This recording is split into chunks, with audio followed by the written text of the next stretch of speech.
मित्रांनो, शालिनी भक्तिसागरमध्ये तुमचे मनपूर्वक स्वागत आहे। तर मित्रांनो, महाशिवरात्रीच्या तुम्हाला खूप खूप शुभेच्छा। तर मित्रांनो, आपण आज या व्हिडिओच्या माध्यमाने ऐकणार आहोत शिवलीला अमृताचा 11वा अध्याय। तर आपण हा अध्याय आज आणि उद्या करून जेवढा जास्ती वेळा तुमच्याने ऐकला जाईल तेवढे या अध्यायाचं पारायण करा। या अध्यायाच्या पारायणाने आपले सर्व संकटे दूर होता, मृत्यूकाल दूर होतो। 1000 गायी ब्राह्मणाला दान केल्याचे आपल्याला पुण्य लागते, त्याशिवाय महालक्ष्मी आपल्यावर खूप प्रसन्न होतो असा हा अध्याय आहे। तर जेवढा महाशिवरात्रीच्या दिवशी 4 प्रहर आपल्याला पूजा करायची, तर 4 प्रहरांमध्ये 4 वेळा पण तुम्ही ऐकल्या म्हणजे आपल्याला खूप खूप पुण्याची प्राप्ती होईल, सर्व पापांपासून आपल्याला मुक्ती मिळेल, आपल्या मुलांची प्रगती होण्यास मदत होईल, अशक्य ते शक्य होईल असा हा शिवलीला अमृताचा 11वा अध्याय आहे। हा अध्याय जो जितका जास्त शेअर करेल तेवढं तितकं जास्त पुण्य त्या व्यक्तीला मिळेल, कारण की तो शेअर करतोय की तुम्ही पण ऐका, म्हणजे ते पुण्य तुमच्या अकाउंटला तुमच्या पदरी जमा होईल। तुम्ही जर 1 जणांना बी शेअर केलं तरी 1000 गायी दान केल्याचे पुण्य तुम्हाला प्राप्त होईल। म्हणून जेवढा जास्तीत जास्त प्रत्येक घरोघरी शिवलीला अमृताच्या 11व्या अध्यायाचं पारायण झालंच पाहिजे। सर्व संकटांचा आपल्याला दूर करायचं, सर्व संकटांपासून आपल्याला मुक्ती मिळवायची, मृत्यूकालपासून आपल्याला मुक्ती मिळवायची, आपल्या पतीच्या दीर्घ आयुष्यासाठी, आपल्या मुलांच्या दीर्घ आयुष्यासाठी हा अध्याय जास्तीत जास्त जणांना शेअर करा, म्हणजे तुम्हाला तेवढी जास्त फायदा होईल आणि तेवढं पुण्य तुम्हाला मिळेल।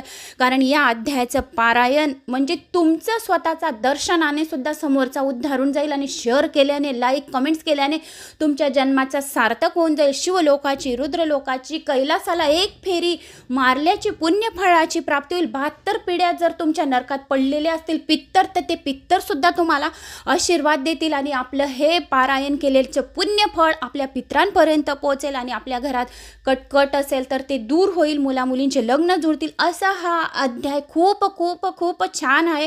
म्हणून जास्तीत जास्त जणांना आज आणि उद्या जेवढा जास्ती शेअर करणार तेवढा जास्ती घरोघरी या अध्यायाचं पारायण केल्याचे आपल्याला पुण्यफळाची प्राप्ती होईल। महालक्ष्मी खूप प्रसन्न होईल। खरोखर सांगते, हा अध्याय खूप छान आहे आणि खूप पुण्यफळाची प्राप्ती देऊन जातं।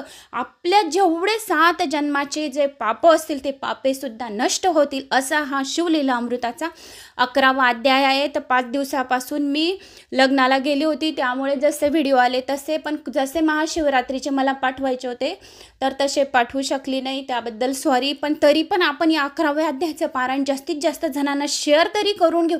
आता माझ्या व्हॉट्सअप स्टेटसला 500 जण जोडलेले, तर मी 500 जणांना लिंक टाकून दिली, ते 500 जण पुढे टाकतील, ते 500 जण पुढे टाकतील, अशा या पारायणाचे पुण्य आपल्याला प्राप्त करून घ्यायचे। म्हणून 4 प्रहरापर्यंत हा अध्याय, एकच तुम्ही कुठली पूजा पाठ नाही केली पण हा एक अध्याय सुद्धा श्रवण केला तरी खूप पुण्य मिळेल। ज्या बायकांना मासिक पिरियड असेल या त्या मन नाराज करत असेल त्यांनी मनाला नाराज करून घेऊ नका, मनाला वाईट वाटून घेऊ नका, फक्त हा अध्याय श्रवण करा आणि शेअर करा। शेअर करण्याचं सुद्धा पुण्य तुम्हाला लागेल, पण श्रवण केल्याने सुद्धा तुम्हाला महाशिवरात्री केल्याच्या पुण्यफळाची प्राप्ती होईल। मी रात्री झाली 11 वाजता नाशिक गेली होती, माझ्या बहिणीच्या मुलीचं लग्न होतं, सगळ्या बहिणीचं, त्यामुळे 5 दिवसापासून तिकडे अटकलेली होती, म्हणून व्हिडिओ जसे पाहिजे तसे मिळू नाही शकले तुम्हाला, त्याबद्दल खूप सॉरी। माझ्या मनाला पण वाईट वाटत होतं, पण करू तरी काय, मी तशी झाली। सकाळी उठून पटकन पहिले रेकॉर्डिंगला बसली आणि हा अध्याय तरी आपण टाकून द्या, म्हणजे याचे आपल्याला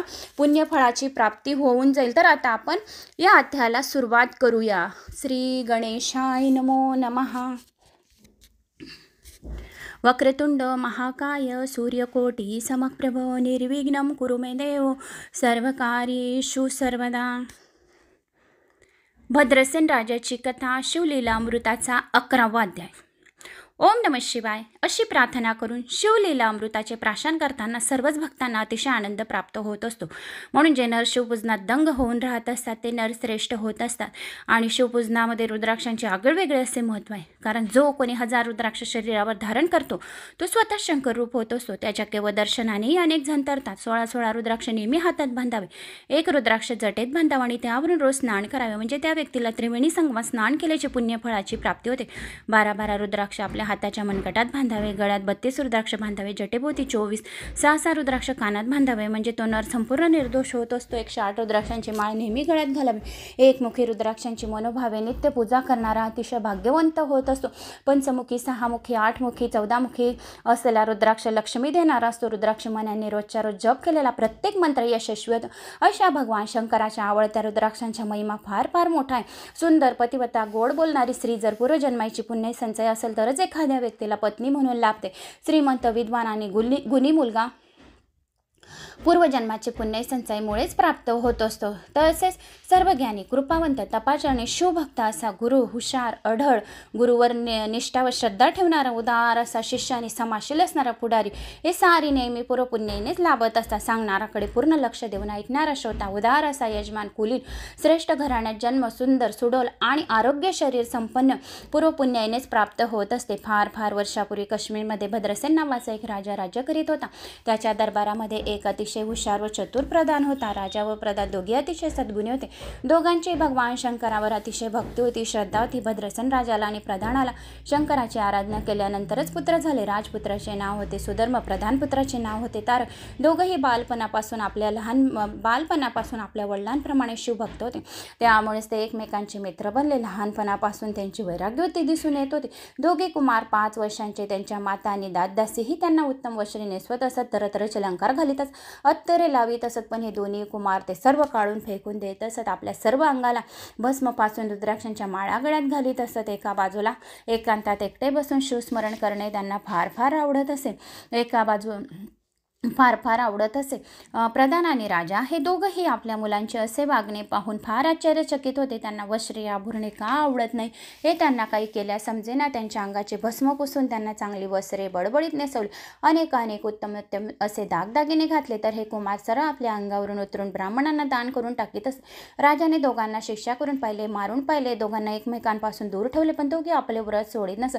शिवस्मरण सतत चालू ठेवीत असत. राजा आणि प्रधान दोघे अतिशय चिंतातूर झाले होते. एके दिवशी पराशर ऋषी आपल्या सर्व गोतावळ्यासह काश्मीरला आले. पराशर ऋषी ज्ञानाने खूपच श्रेष्ठ होते. त्रिकालज्ञानी असे होते. श्रेष्ठ अशा वशिष्ठ मुनींचे नातू होते.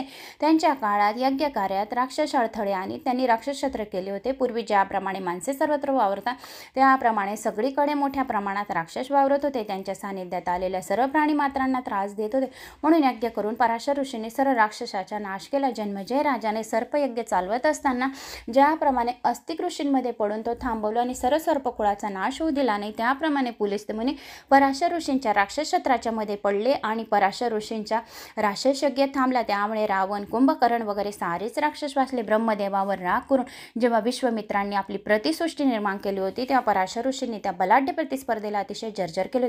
असे श्रेष्ठ ऋषी आता भद्रसेनाच्या राज्यात आले. पराशर ऋषींचा नातू शबयोगींद्री भद्रसेन राजाचा कुलगुरू होता.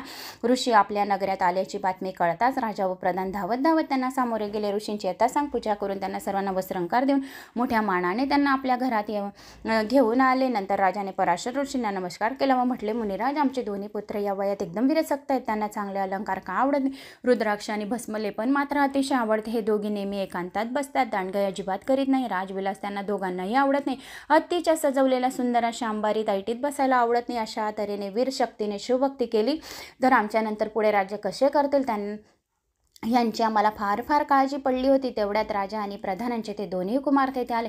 पराशर गुरूंनी त्यांच्याकडे टक लावून पाहिले. तळ पडणाऱ्या चंद्र सूर्याप्रमाणे दोघे खूप तेजस्वी दिसत होते. पराशर ऋषींनी दोघांना आपल्या जवळ घेतले आणि ते राजाला म्हणाले, हे दोघे असे विरसक्त शिवभक्त का आहेत ते तुला सांगतो, ते तू ऐक. फार वर्षापूर्वी या काश्मीर देशातच नंदीग्राम नावाचे एक फार मोठे शहर होते. त्या नगरात महानंदा नावाची एक वेश्या राहत होती. महानंदा दिसायला अतिशय सुंदर होती. प्रत्यक्ष मदन सुद्धा तिला पाहून वेळावेळ अशी तिची काया खूप नाजूक, अतिशय डोलदार होती. आणि तिची आई आणि भाऊ असे दोघंजण तिच्याजवळ राहत असत. तिची हेरे माणिक लावून बनवलेली शय्या, सुंदर सजवलेला पलंग, त्यावर अत्यंत मुलायम राजशय्या, चंद्राच्या किरणासारखा अतिशय शीतल प्रकाशावर सांडलेला अशी सुंदर होती. तिचे गाई गोठे गुराने गच्च भरले होती. दारात उत्तम प्रतीची हत्ती झुलत होती. तिच्या गायनाने किन्नर सुद्धा थक्क होऊन बसत तिची नित्यकला पाहून सर राजे माना डोलावून दाते. तसं तिच्याशी एकदा तरी रती क्रीडा करायला मिळावी, तिचा सहवास थोडा वेळ का होईना मिळावा यासाठी मोठे राजे लोक तिच्या दारी टिष्ट सोचत बसत असत. महानंदा वेश्या असूनही अतिशय पतिव्रतावृत्तीची होती. एकदा का तिने एका पुरुषाला शब्द दिला की त्याचा एक दिवस पूर्ण होईपर्यंत ती प्रत्यक्ष इंद्रालाही वश होणे शक्य होत नसे. भगवान शंकराची तर ती निस्सीम भक्त होती. तिचा स्वभाव अतिशय दानशूर आणि खूप खूप उदार असा होता. सोमवार, प्रदोष, शिवरात्री ही व्रते ती नेहमी मनापासून करीत असे. ती आपल्या घरी अन्नछत्र चालवीत असे. रोज लक्ष बिल्लोपत्रांनी ती शंकराची पूजा करीत असे. ब्राह्मणांकडून शंकरावर अभिषेक करीत असे. दारी आलेला याचक जे काही मागेल ते महानंदा त्याला देत असे. श्रावण मासात कोटीलिंग करून घेत असे. या महानंदेने आपल्या घरी एक कोंबडा आणि माकड पाळले होते. त्यांच्या गळ्यात सुद्धा रुद्राक्ष माळा घालून ती त्यांना नित्य करायला शिकवीत असे. तिची जी नित्यशाळा केलेली होती त्यात तिने सुंदर शिवलिंग स्थापले होते. या दोघांना ती नेहमी शिवासमोर बांधून ठेवत असे. ब्राह्मण पुराण सांगत त्यावेळी ते दोघंजण लक्ष देऊन ऐकत असत. मग त्यानंतर महानंदा सांगत त्यावेळी दोघंजण लक्ष देऊन ऐकत असत. मग त्यानंतर महानंदा त्या दोघांना सोडून देत असत. आपण स्वतः भान अर्पून शंकरासमोर नित्य करीत असे. कुक्कुट व माकड यांना दोघांनाही कौतुकाने नाचायला लावत असे. त्यांच्या दोघांच्या गळ्यावर कपाळावर ती प्रेमाने नियमितपणे भस्म चर्चित असे. याप्रमाणे महानंदेबरोबर या दोन्ही प्राण्यांना आपोआप शिवभजन घडत होते. एके दिवशी सदाशिव स्वतः महानंदेची सत्व बघण्यासाठी तिच्या पतिव्रतेची परीक्षा घेण्यासाठी नंदीग्राम गावी आले. यासाठी त्यांनी रूप बदलले आणि सौदागराचा वेश धारण करून शंकर महानंदेच्या घरी गेले. सौदागराच्या रूपातील शंकराचे रूप पाहून महानंदा अगदी पार वेडावली. तिने सौदागराला घरात बोलवले. सौदागराच्या आदराने चौकशी करून तिने त्याला आपल्या मंचकावर प्रेमाने हात धरून बसवले. सौदागराच्या एका हातात एक अतिशय बहुमूल्य व सुंदर असे रत्न कंकण होते. ते इतके तेजस्वी होते की वस्तू पृथ्वीवर तयार झालेली नाही. कोणाही पाहणाऱ्याच्या लक्षात येत होते. महानंदा त्या कंकणाकडे पाहत होती. तिच्या मनातील भावना बरोबर ओळखून सौदागररूपी शंकराने ते कंकण काढून तिच्या हातात घातले. त्याबरोबर ती अतिशय आश्चर्यवर्ष झाल्याने म्हणाली, तुम्ही मला हे पृथ्वीमोलाचे कंकण दिले आहे. मी ही 32 लक्षणी पद्मिनी आहे. मी तुमचा 3 दिवसासाठी स्वीकार केला आहे. आता 3 दिवस मी फक्त तुमचीच आहे. तुम्ही असेपर्यंत 3 दिवस मी अन्य कुणाकडेही अजिबात लक्ष न देता पतिव्रते सांभाळीन. सौदागर तिला हो म्हणाला. मग त्याने आपल्या जवळील तेजस्वी दिव्यलिंग काढले, समोर ठेवले. ते लिंग पाहतात जय जय चंद्रमौळी असे म्हणत महानंदा भजनात पूजनात स्मरणात रंगून गेले. या लिंगावरून अशी कोटी कंकणे वळून टाकावीत असे तिला वाटले. सौदागर तिला म्हणाला, महानंदे, हे लिंग म्हणजे माझा प्राण आहे. तू अतिशय नीट सांभाळले पाहिजे. हे जर भंगले किंवा जळाले तर मी अग्नीमध्ये प्रवेश करेन. तेव्हा हे तू अतिशय नीट जपून ठेव. महानंदेने अतिशय काळजीपूर्वक आपल्या नित्यशाळेत सौदागराचे दिव्यलिंग असे नेऊन ठेवले आणि ते अत्यंत लाडीवाळपणे सौदागराला म्हणाली, स्वामी, 3 दिवस जसे आपल्यासाठी शरीराचे आरक्षण केले तसेच हे दिव्यलिंग अगदी सुरक्षित ठिकाणी ठेवेन. हे पहा, माझ्या नित्यशाळेला माझे रक्षक कुक्कुट व मरकट आहे, ते सांभाळतील. हे लिंग सौदागर आणि महानंदा दोघे मंचकावर झोपले. तेवढ्या तिची परीक्षा पाहण्यासाठी शंकर आणि अग्नीला महानंदेच्या नित्यशाळेत आग लावण्याची आज्ञा केली. नित्यशाळेला आग लागली. सगळीकडे आग आग आग शरडरडा सुरू केली. धावपळ सुरू झाली. शेजारचे लोक धावत नित्यशाळेपाशी येऊ लागले. सौदागराने अत्यंत सुखात गाळ झोपलेल्या महानंदेला हलवून उठवलं. बस सांगितले, महानंदा जागी व आपल्या घरात कुठेतरी आग लागले. महानंदा जागी झाली. पाहते तो काय आपल्या घरातूनच आगीच्या ज्वाळा निघत आहे. तिने आपल्या नित्यशाळेलाच आग लागली आहे. तिच्या लक्षात आले तशा आगीत ती नित्यशाळेच्या आत शिरली. कोंबडा आणि माकड यांचे दोरे सोडले. त्याबरोबर ते पटकन रानात पळून गेले. अग्नीने ती सर्व नित्यशाळा पूर्णपणे जाळून टाकली आणि मगच तो शांत झाला. सौदागराने महानंदेला विचारले, महानंदे, माझे दिव्यलिंग सुरक्षित ठिकाणी ठेवले आहेस ना? तू ते मी सांगितल्याप्रमाणे व्यवस्थित ठेवले आहेस ना? हा प्रश्न ऐकताच महानंदा अतिशय घाबरली. आपण सौदागराचे दिव्यलिंग नित्यशाळेतच ठेवले होते. तिला आता चांगलेच आठवले आणि ते एकदम शोक करू लागले. सौदागर म्हणाला, आज दुसरा दिवस आहे. माझे आत्मलिंग जाऊन भस्म झाले. मी तुला आधीच सांगितले होते, जर या लिंगाला काही झाले तरी मी अग्नीमध्ये प्रवेश करेन. तुझ्या चुकी करता मी प्राण देतो असे म्हणून त्याने गावाबाहेर मोठी चिता पेटवली. धडधड पेटलेल्या अग्नीला प्रदक्षिणा घातल्या. ओम नमः शिवाय असे म्हणून सौदागरूपी शंकराने अग्नीत उडी टाकली. महानंदा अतिशय व्यथित अंतकरणाने सर्व पाहत होती. सौदागराने अग्नीत उडी टाकल्यावर तिने मनात निश्चय केला की मी 3 दिवसासाठी या सौदागराला स्वीकारले होते. म्हणजे 3 दिवसासाठी मी त्याची पत्नीच होती. पतिनिधनानंतर पत्नीने सहगमन करावे असा शास्त्रार्थ आहे. असा विचार करून मग गावातील ब्राह्मणांना आपली सर्व संपत्ती दान केली. अश्वशाळा, हत्ती शाळा, घर सर्वांचे सुद्धा तिने दान केले. मग स्नान करून महानंदेने आपल्या सर्व अंगावर भस्म लावले. रुद्राक्षांच्या माळा गळ्यात घातल्या. हरसाम सदाशिव साम या नावाचे ध्यान करीत तिनेही त्या अग्नीत उडी टाकली. अशा रीतीने महानंदा सौदागराबरोबर सती गेली. त्याबरोबर इतका वेळ धडणारा अग्नी एकदम शांत झाला आणि क्षितिजावर एखादा सूर्य उगवावा तसे भगवान शंकर त्या अग्नीमधून प्रकट झाले. मस्तकावर धारण केलेला जटाचा भार, कपाळावरचा तिसरा नेत्र लाल लाल होऊन चमकणारा, माथ्यावर धारण केलेला अतिशय शीतल असे गंगेचे झुझू वाहणारे पाणी, मस्तकावर विलसणारी शांतपणे प्रकाशणारी चंद्राची कोळ, निळकंठ हाता, नेहमीचा त्रिशूळ, सर्वांगावर भस्माचे लेपन, वाघाचे कातडे नेसून हत्तीचे कातडे आपल्या अंगावरून पांघरून घेतले. गळ्यात असंख्य नरमुंडाचे हार घातलेले, सर्व अंगावर साप खेळवणारे अतिशय तेजस्वी अग्नीतून बाहेर आले आणि आपल्या 10 हातांनी त्यांनी अग्नीमध्ये उडी टाकलेल्या महानंदेला चेंडूप्रमाणे अगदी वरच्यावर जेलले. भगवान शंकर महानंदेला म्हणाले, महानंदे, सौदागराच्या रूपाने मीच तुझी परीक्षा घेतली, त्यात पूर्ण खरी उतरली. तुझे पतिव्रते, तुझी माझ्यावरची भक्ती यावर मी प्रसन्न झालो आहे, तेव्हा हवे ते वर माग. तेव्हा महानंदा म्हणाली, महादेवा, या सर्व नंदिगाम नगराचा आपण उद्धार करा आणि मला आपल्या पायाजवळ कायमचे स्थान द्या. शंकरांनी तिला तथास्तु म्हटले आणि व शिवलोकी नेण्यासाठी आपल्या शिवगणाने युक्त असे दिव्य विमान त्याच ठिकाणी बोलावून घेतले. मग नगरातील सर्व प्राणी मात्रांसह आई आणि भाऊ यांना बरोबर घेऊन महानंदा विमानात बसली. अशा तऱ्हेने नंदिगाम गावातील त्या सर्वांना शिवचरणाची प्राप्ती महानंदेमुळे झाली, जेथे कधीही कोणता रोग नाही, कसलेही दुःख नाही, ताण भूक सुद्धा लागत नाही, काम, क्रोध, दंड, दुःख यांचा जाच नाही. साधे पाणी अमृतासारखे अतिशय गोड असते, जेथे इच्छेला येईल त्याचा लाभ होतो. अशा कधीही नाश न पावणाऱ्या ठिकाणी सतीपतिव्रते अशा महानंदाला स्थान मिळाले. महानंदेची गोष्ट ऐकून भद्रसेन राजा म्हणाला, हे मुनिवर, आपण मला महानंदेची गोष्ट सांगितली, चांगले झाले, पण आमच्या या मुलांच्या वागण्याबद्दल नाही सांगितले काही.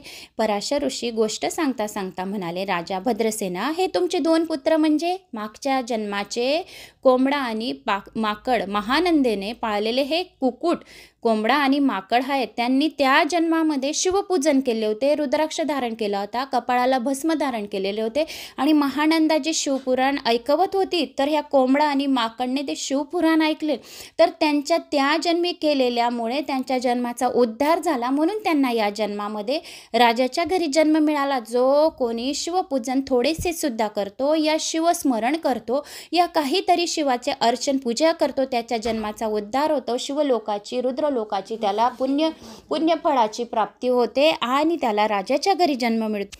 तर जो कोणी शिवपूजन करतो, पार्थिव शिवलिंगाची पूजा करतो, या शिवपूजनाला अर्धी प्रदक्षिणा घालतो, जो शिवापुढे धूप जातो, जो शिवापुढे अगरबत्ती ओवाळतो, जो शिवाला बेल वाहतो, जो शिवाला फुले अर्पण करतो, जो शिवाला धतुरा अर्पण करतो, या शिवाला गव्हाच्या पिठापासून जे पदार्थ बनवलेले शिवाला अर्पण करतात, त्याच्यावर शिव खूप प्रसन्न होतो. जो शिवाला नैवेद्य दररोज प्रदोष कालामध्ये अर्पण करतो, त्याच्यासारखा भाग्यवान कोणीही नाही. म्हणून या प्रदोष कालाला पण एवढं महत्त्व दिलेलं आहे. प्रदोष कालामध्ये भगवान शिवाने विष प्राशन केलं होतं, त्यांचा गळा निळा झालेला होता विष प्राशन केल्यामुळे, म्हणून त्यांना नीलकंठ हे नाव प्राप्त झाले होतं. ज्यावेळेस समुद्र मंथनामधून 14 रत्न निघाले, हलाहल विष निघालं, तर देवांनी आणि दैत्यांनी भगवान शिवाला प्रार्थना केली की हे विष तुम्ही प्राशन करा. त्या काळाच्या वेळेस प्रदोष काल होता, 4:30 तर 6:30 पर्यंत, या 7 पर्यंत प्रदोष काल राहतो. या कालावधीत जो कोणी पार्थिव शिवलिंगाची पूजा अर्चना करतो, आपल्या दरवाजाजवळ दिवा लावतो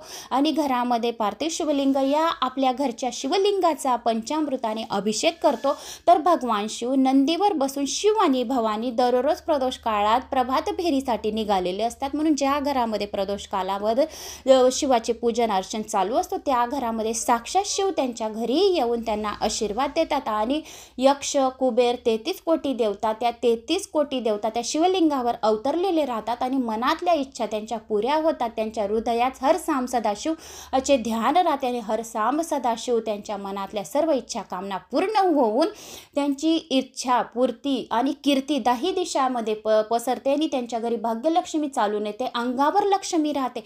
अशा या भाग्यवान काळ म्हणजे प्रदोष काळाने मागच्या जन्मामध्ये या कोंबड्या आणि माकडने असे शिवपूजन केलेले होते. त्या वेश्याबरोबर, त्या महानंदेबरोबर, वेश्या ही खूप भाग्यवंत होती, कारण तिने शिवपूजन अतिशय भक्तीने पूजनाने केली. ती स्वतः तर करायचीच, पण ती दुसऱ्यांना सुद्धा ऐकवत होती, त्या कोंबडा आणि माकडांना सुद्धा ऐकत होती. तर तिने त्या कोंबडा आणि माकडाला ऐकवलेल्यामुळे त्या कोंबडा आणि माकडाचा उद्धार झाला आणि तो मागच्या जन्माचे कोंबडा आणि माकड तर या जन्मात तुझ्या घरी जे, तुझ्या मित्राच्या घरी तुझ्या घरी जे बालक आलेले आहेत, तर हे 2 पुत्र मागच्या जन्माचे कोंबडा आणि माकड आहेत.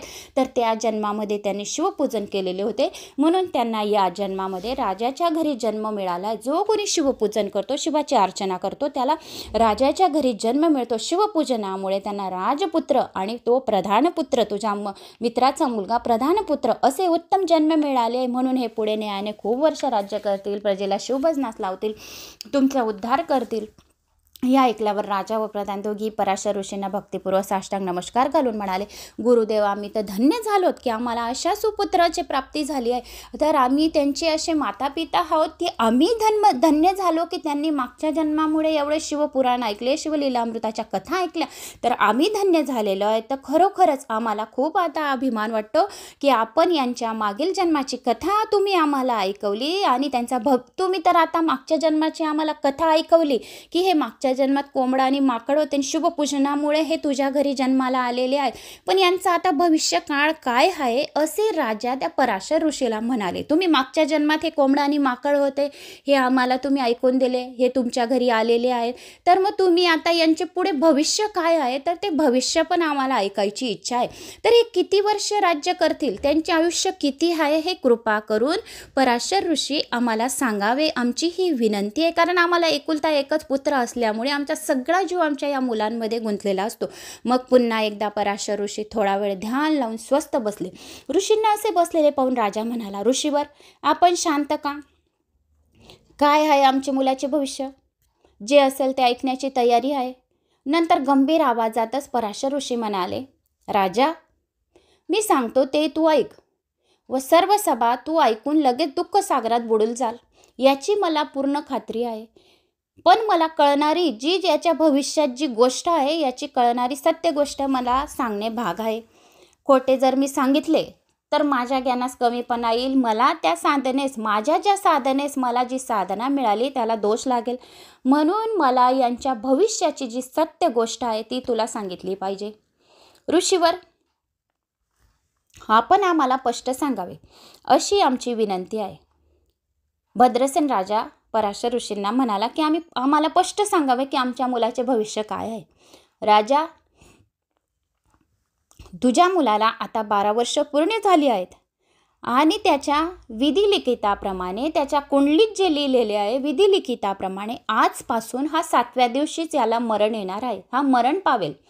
पराशर ऋषींनी जसे शब्द सांगितले राजा एकदम बेशुद्ध पडून गेला. ऐकताच बरोबर सर्वांची अंतकरणे शोकाने अतिशय विदीर्ण झाली. अंतपुरात, राणी वशात तर आकाशाला फाळून टाकेल असा आक्रोश सुरू झाला. पराशर ऋषींनी राजाला सावरले, सावध केले. सावध झाल्यावर राजाने विचारले, ऋषीवर, यावर तर काही उपाय असेल ना? तुम्ही सांगताय की 7व्या दिवशी माझा मुलगा मरण पावणार आहे, मग याच्यावर तर काही उपाय असेल ना? असेल तर मला सांगा, मी तुमच्या पाया पडतो.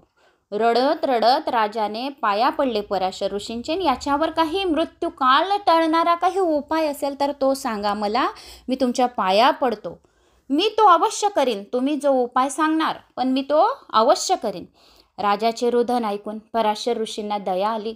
उपदेश करू लागले. ते पराशर ऋषी राजाला सांगू लागले, हे नृपश्रेष्ठा, अरे राजा, तू असा धीर सोडू नकोस. असा धीर जर तू सोडलास तर प्रजेने काय करायचे? ही प्रजा तुझी आहे, तुला सांभाळायची आहे, प्रजा बी धीर सोडेल, म्हणून तू असा धीर सोडू नकोस. तर हे नृपश्रेष्ठा, हे राजा, तू असा धीर सोडू नकोस. ही पंचमहाभूते ज्यावेळी नव्हती त्यावेळी सूर्य चंद्र पण नव्हते. ही सारी माया फक्त त्यावेळी सर्व ब्रह्मांड फक्त शिवाने व्यापलेले होते. शिवाच्या एका हुंकारातून अहम ब्रह्म म्हणून जागृत अवस्था आली. हा ध्वनी म्हणजे माया निर्माण झाली. तसेच या विश्वास आपणात दिसणारे त्रिविध ओंकार शिवाच्या इच्छेने निर्माण झाले. त्याने आपल्या सत्वाशाने विष्णू, रजशाने ब्रह्मदेव, तमाशाने रुद्र निर्माण केला आहे. नंतर त्याने ब्रह्मदेवाला सृष्टी निर्माण करायला सांगितली. मग नंतर ब्रह्मदेव म्हणाले, मला तर सृष्टी निर्माण करायचे काही ज्ञान नाही, मी तर अज्ञानी आहे, तर तुम्ही मला उपदेश करून त्या संबंधीचे ज्ञान द्यावे असे ब्रह्मदेवाने शिवाला सांगितले. मग शंकरांनी त्या ब्रह्मदेवाला 4 वेदांचा उपदेश केला. 4 वेद जे आहेत तो 4 वेदांचा उपदेश ब्रह्मदेवाला सांगितला. आणि त्या 4 वेदांचे सार म्हणजे 4 वेद ऐकले म्हणजे हा एक अध्याय पारायण केल्याचे आपल्याला पुण्यफळाची प्राप्ती होते. तर 4 वेद ऐकले तर आपल्याला जितके 4 वेद ऐकू तितके आपल्याला पुण्य होईल. तेवढा हा एक अध्याय जर आपण ऐकला, हा रुद्र अध्याय आहे, हा साक्षात शिव आहे, तर हा रुद्र अध्याय ऐकला तर याच्याला आपल्याला 4 वेद ऐकल्याचे पुण्यफळाची प्राप्ती होईल. असा हा 4 वेदांचा सार म्हणजे रुद्र अध्याय आहे. या अध्यायात स्वयं शिव आहे, साक्षात परब्रह्म आहे, साक्षात हर साम सदाशिव आहे. प्रत्यक्ष सांगितलेल्या ज्ञानाहून बी अगदी श्रेष्ठ ज्ञान या अध्यायात आहे. दुसरीकडे तुला हा ज्ञान कुठे भेटणार नाही. हा रुद्र अध्याय म्हणजे साक्षात शिव आहे, साक्षात मी आहे असे स्वतः महेशाने सांगितलेले आहे. हा रुद्र अध्याय जो कोणी खूप मनापासून कोणाला सांगतो, कोणाला वाचून दाखवतो, कोणी लिहितो या शेअर करतो, त्याला पूर्ण भक्तिभावाने वाचतात किंवा ऐकतात तर त्याच्या नुसत्या दर्शनाने त्या व्यक्तीचा जन्माचे उद्धार होऊन जातात ना, तो शिवलोकाला जाऊन प्राप्त होतो. मग ब्रह्मदेवांनी प्रत्यक्ष शंकराकडून घेतलेला हा अध्याय आपल्या 7 मानसू पुत्रांनी, ब्रह्मदेवाने 7 मानसू पुत्रांना हा रुद्र अध्याय स्वर्गातून पृथ्वीवर आणून दिलेला आहे. तेथून अत्यंत तपस्वी, ज्ञानी आणि श्रेष्ठ अशा ऋषींच्या मुखातून हा स्वर्गातून पृथ्वी तलावावर हा अध्याय आलाय. स्वयं शिव आलाय. जो या अध्यायाचे अत्यंत मनापासून पारायण करतो, या दर्शन घेतो, या अध्यायाचे नुसते श्रवण बी केले, शिवलीला अमृताचा 11वा अध्याय, तरी त्याचे मुख आणि त्याचा चेहरा आणि त्याचे पतित पावन 12 ज्योतिर्लिंगांमध्ये स्नान केल्याचे पुण्यफळाची प्राप्ती होऊन जाते. प्रयाग तीर्थामध्ये स्नान केल्याची प्राप्ती होते. हा अध्याय ऐकला म्हणजे स्वर्गातले देव सुद्धा, जो व्यक्ती हा अध्याय ऐकेल तर स्वर्गातले देव सुद्धा अशा व्यक्तीचे दर्शन घ्यायला अत्यंत आतुर असतात. असा हा रुद्राचा अध्याय आहे. हा रुद्र महिमा आहे. तर हा रुद्र महिमा ज्यावेळी फार वाढला होता त्यामुळे यमपुरीमध्ये सुद्धा फार ओस पडली होती. यमदूतांना काही काम उरले नव्हते. अशा तऱ्हेने यमपुरीत ओस भरली तर स्वर्गात काही खरे नाही, कारण येथे भयंकर गर्दी होईल. त्यामधून देवतांनी आव्हान निर्माण करून म्हणून पृथ्वीवर स्थिती तशीच राहण्यासाठी मग यमाने अभक्तीने नास्तिकतेने या पृथ्वीवर पाठवले. तिच्या सांगण्यावरून या अध्यायावरील ते काही कुतुकवादी वाद घालू लागले. अभक्ती व नास्तिकतेने लोकांच्या मनातील मत्सर वाढवला. त्यामुळे काही लोक शिवाचा द्वेष करू लागले आणि अति महानरकात जाऊन पडले. यमाने सेवकांना सांगितले, जो कोणी शंकराचा थोडासुद्धा द्वेष करेल, जो कोणी शंकराचा थोडासुद्धा द्वेष करेल, त्यांचे आयुष्य कमी करा आणि त्यांना खूप त्रास द्या, खूप संकटे द्या. जो कोणी शिव मोठा विष्णू लहान आहे किंवा विष्णू मोठा आहे शंकर लहान आहे असा भेदाभेद बी करेल, त्यांना मागे पुढे न पाहता खुशाल कुंभी नरकामध्ये टाकून द्या. ज्यांना हा रुद्राध्याय अजिबात आवडत नाही त्यांना तर खुशाल कुंभी पाकात रटारटा चिरा. या रुद्राध्यायाची मनापासून भक्तिभावाने जो कोणी पारायण करेल, या कोणाला सांगेल त्याचे आयुष्य दीर्घ आयुष्य करा, संतती द्या, 10 दिशात त्याची कीर्ती पसरवा, त्याच्या घरी भाग्यलक्ष्मी चालून द्या. असा हा रुद्र अध्यायाचे मनापासून भक्तिभावाने पारायण करणाऱ्याचे आयुष्य वाढवून द्या. म्हणून हे राजा, तू आता नियमितपणाने या रुद्र अध्यायाची पारायण कर. शिवाची अभिषेकाची धार सतत धर. शिवाला तू 1 करोड अभिषेक केल्याची पुण्यफळाची प्राप्ती या अध्याय श्रवण केल्या मात्रे होईल. म्हणून अभिषेकाची सतत धार धर. जे येणारे तुझे संकट आहे ते या अध्यायाने श्रवण केल्याने तुझे जे मुलाचे संकट आहे ते टळून जाईल. म्हणून आपल्याला इथे शतघटाची स्थापना करायची. दिव्यवृक्षांचे पाणी आणून, दिव्य वृक्षांचे, अशोकांच्या वृक्षांची पाणी आणून घटातील सर्व पाणी पवित्र करून आणि त्या पाण्याने तुझ्या पुत्राला स्नान घाल. रोज रुद्र अध्यायाची 10,000 आवर्तने कर. 7 दिवस तू सतत आवर्तने कर. रात्रंदिवस हा अध्याय श्रवण पठण कर. म्हणजे तुझे जे संकट आहे, तुझ्या मुलाचे आलेले 7 दिवसात तो मृत्यू पावणार आहे, तर तू हा अध्यायाचे श्रवण कर. अभिषेकाची धार धर, म्हणजे तुझे येणारे संकट जे आहे ते टळेल. भद्रसेन राजाने अत्यंत नम्रतेने पराशर ऋषींचे पाय धरले आणि म्हणाले, मुनिराज, आपण तर खूप खूप श्रेष्ठ आहात. काळ, मृत्यू, भय आणि शोक यापासून तुमच्यासारखा गुरु शिवाय माझे कोणी रक्षण करणार नाही. तुम्हीच मला संकट निवारण्यासंबंधी मार्गदर्शन केले आहे, तर मी आता ताबडतोब रुद्र अध्यायाला सुरुवात करतो. पण आपणच आचार्य व्हा आणि अभिषेक करा, 10,000 आवर्तने करा, ही माझी प्रार्थना आहे. तुम्हीच मुख्य आचार्य म्हणून काम करावे अशी माझी विनंती आहे. तर राजाने असे सांगितले, तुमच्याबरोबर ऋषीमुनी आहेतच, सांगाल तेवढे आणखी बोलावून आणतो. आपण लगेचच प्रारंभ करावा. मग राजा भद्रसेनाने 1000 ब्राह्मणांना बोलवले. हे सर्व ब्राह्मण उत्तम प्रकारचे शिवभक्त होते, विद्वान होते, सदाचारी होते. परधन आणि परस्त्री यांच्याविषयी त्यांच्या मनात मुळीच आसक्ती नव्हती. पापाचा पैसा मिळवणारे हे मुळीच नव्हते. आकाशातून भरगाव वेगाने जाणारा सूर्याचा रथ सुद्धा शाप देऊन थांबवू शकतील असे त्यांचे तपसामर्थ्य होते. ज्ञानाने प्रत्यक्ष शंकराला कैलासावरून खेचून आणतील असा त्यांचा प्रभाव होता. असे 1000 1000 ब्राह्मण आल्यानंतर 1000 घटांची पराशर मुनीने तेथे स्थापना केली. तीर्थक्षेत्राचे अत्यंत पवित्र नद्यांचे पाणी त्यात भरून ठेवले. अशी शुभ आंब्याची ताजी पाणी प्रत्येक घटात घातली आणि सर्व तयारी पूर्ण होताच रुद्रघोष सुरू झाला. शिवनामाचा गजर सारखा रात्रंदिवस सुरू होता. 7 दिवस अशा तऱ्हेने पूर्ण झाले. 7व्या दिवशी पूर्वी वर्तवलेल्या भविष्याप्रमाणे यमराज आले आणि बाळ सुधर्माचे प्राण घेण्यासाठी 7 दिवसात त्याचा मृत्यूकाल होता तर यमराज तेथे आले. सुधर्माचे प्राण घेण्यासाठी भद्रसेन राजाच्या घरी यमराज आला. मृत्यू वेळ आली. आता सुधर्माची त्या मुलाची 12 वर्षाच्या पूर्ण झाला म्हणजे त्याला मृत्यू वेळ होती. तर आता यमराज राजाच्या घरी त्या मुलाचे प्राण घ्यायला आले. तो मुलगा बेशुद्ध होऊन गेला. सुधर्म बेशुद्ध होऊन गेला. त्याचे हृदयाचे स्पंदन पुरे बंद झाले. 1 तास झाला. राजा भद्रसेन पुत्राची अवस्था पाहून मनात अतिशय व्याकुळ झाला. नंतर पराशर ऋषींनी जे 10,000 आवर्तने केलेले होती रात्रंदिवस या अध्यायाचा जो कळस स्थापन केलेला होता त्या कळस उचलला आणि त्याच्यातले पवित्र पाणी त्या मुलाच्या अंगावर डोळ्यावर शिपडले. रुद्रोदक बाळाच्या अंगावर शिपडले. त्याबरोबर हळूहळू तो बाळ शुद्धीवर आला. त्याने आपले डोळे उघडून पाहिले. अतिशय आनंदामुळे आता राजा ढसाढसा रडू लागला की आपल्या मुलगा उठून बसला आहे. 1 तासपासून बेशुद्ध म्हणजे त्याचे तो मेलेला होता. 1 तासपर्यंत त्याचे हृदय बंद झालेले होते. 1 तास पूर्ण झालेला होता. त्याचे अवयव बंद झालेले होते. त्याच्यामुळे त्या रुद्रघटातले पाणी पराशर ऋषींनी त्या मुलाला शिपडताच बरोबर तो मुलगा उठून बसला आणि मग राजाच्या डोळ्यातून ढसाढसा अश्रू गळू लागले. सुधर्म उठून बसला. तेव्हा पराशर मुनींनी पराशर ऋषी राजाला म्हणाले, आपण जिंकलो. बाळाची मृत्यूवेळ टळून गेली. पहा तुमचा मुलगा उठून बसला आहे. मग त्याने सुधर्माला विचारले. मग राजाने आणि पराशर ऋषींनी त्या मुलाला विचारले, सुधर्माला विचारले, काय घडले बाळा, तुला आठवतं आहे का? की तुला काही आठवतं आहे का 1 तासामध्ये काय झालेलं होतं असं? तो मुलगा म्हणाला, हो चांगले आठवतं.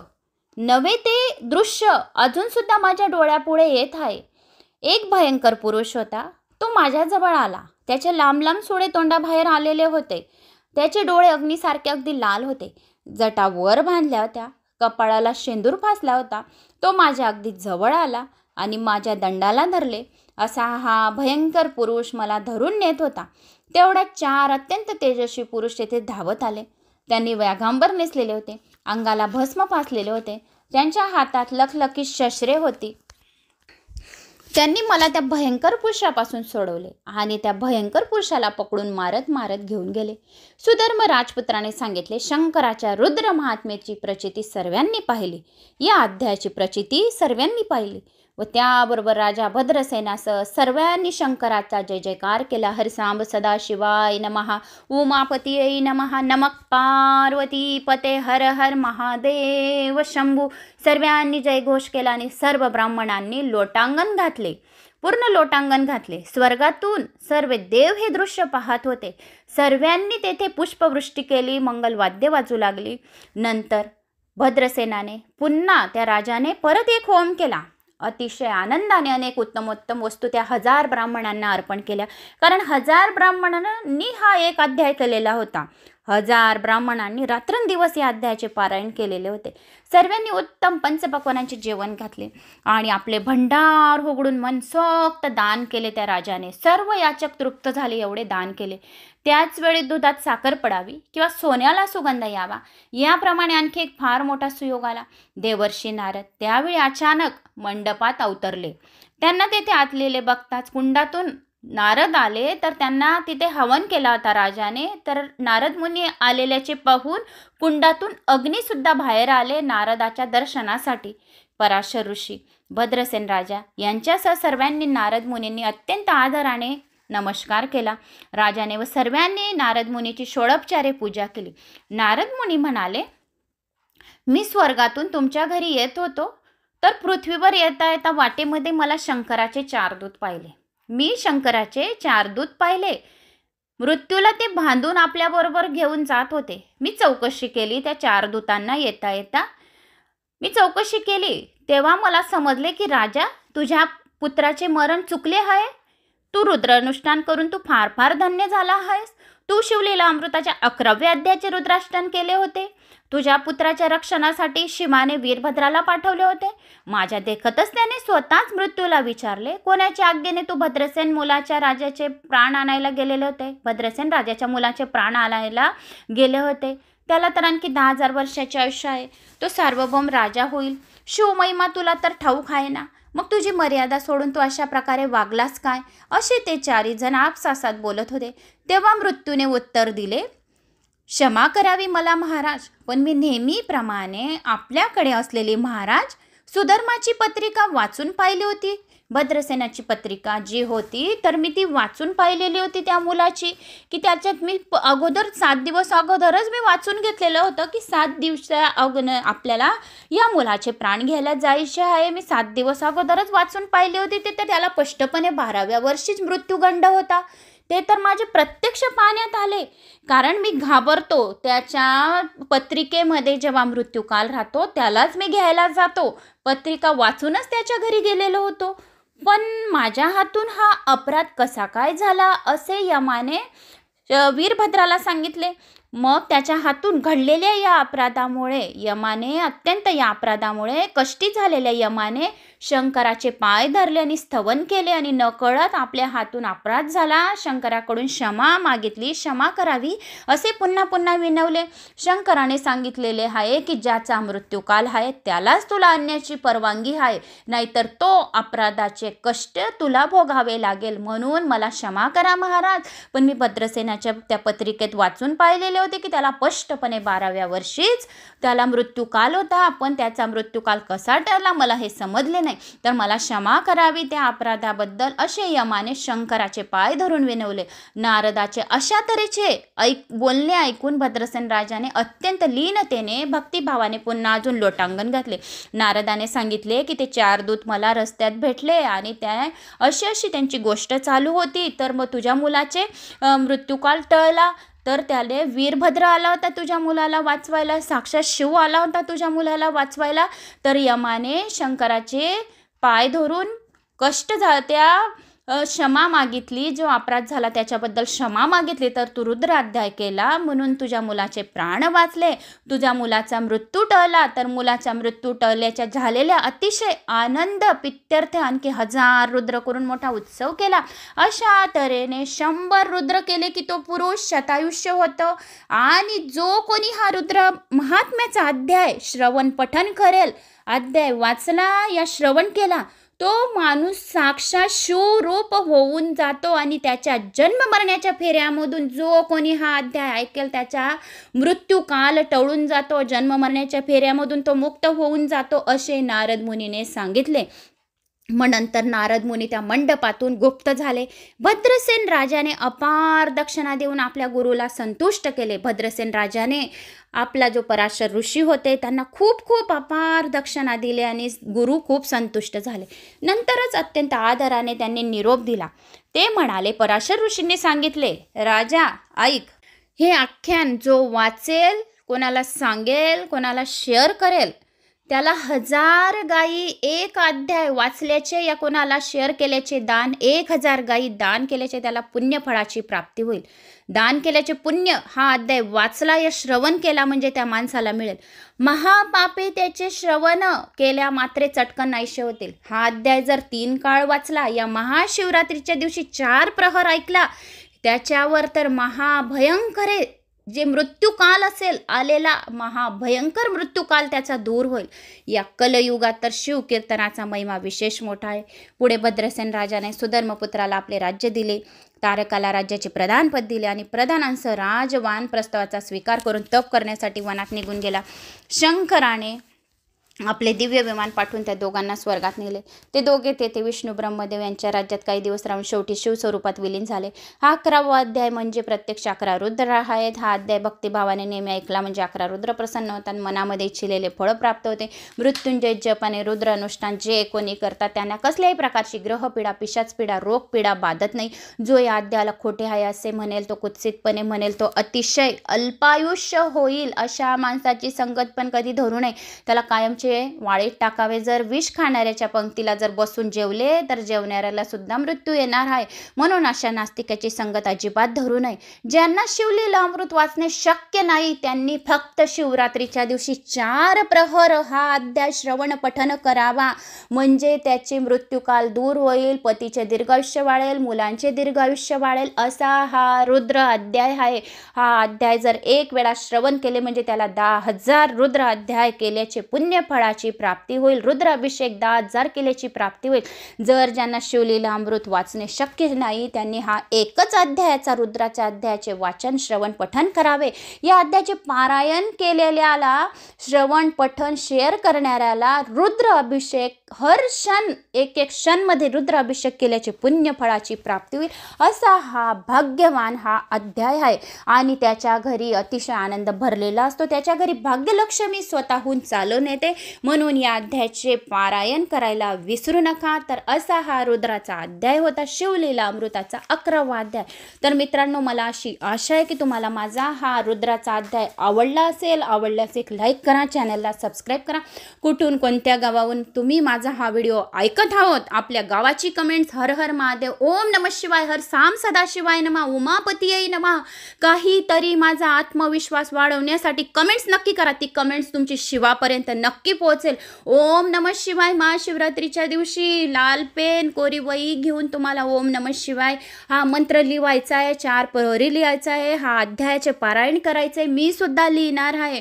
तर जो जेवढ्या जास्ती ओम नमः शिवाय या मंत्राचा जप करेल, उठता बसता या मंत्राला वेळे काळेचे बंधन नाही, झोपता उठता बसता स्वयंपाक करता करता लादी पुसता पुसता ओम नमः शिवाय हा मंत्र सर्व मंत्रांमध्ये श्रेष्ठ आहे. म्हणून या मंत्राचा तुम्हाला जप करायचा आहे. असा हा रुद्राचा अध्याय होता. आणि या मंत्राचा तुम्हाला जप करायचा आहे. कपाळी त्रिपुंडी भस्म धारण करायचे, गळ्यामध्ये रुद्राक्ष धारण करायचे, मुखामध्ये ओम नमः शिवाय या मंत्राचा जप करायचा आहे. जर असे केले तर त्रिवेणी संगमामध्ये स्नान केल्याचे आपल्याला पुण्य फळाची प्राप्ती होईल. गंगा यमुना सरस्वतीमध्ये आपण प्रयाग तीर्थामध्ये मेल्यात प्रयाग तीर्थामध्ये स्नान केले आहे. एवढी आपल्याला प्राप्ती होईल. म्हणून सर्वांनी 4 प्रहरामध्ये तरी हा अध्यायाचे पारायण नक्की करा.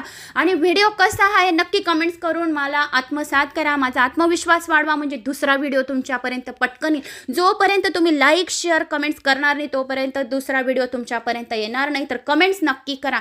आणि तुम्हाला महाशिवरात्रीची पूजा अर्चना खूप मनाने भावनेने करायची आहे. केतकी शिवलिंगावर चढायची नाही आहे.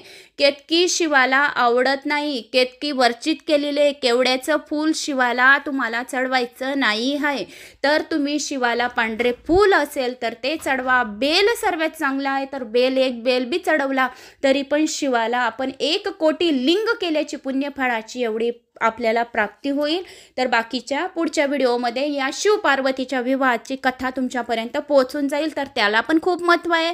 शिवलीला अमृताच्या 2ऱ्या अध्यायाला महाशिवरात्रीची कथा आहे, त्याला पण खूप महत्त्व आहे. तर तुमचे पारायण मी 10 अध्याय, आता हा 11वा अध्याय, तर 11पर्यंत तुमचे पारायण मी करून दिलेले आहे. तर मित्रांनो, लाईक शेअर सबस्क्राईब नक्की करा.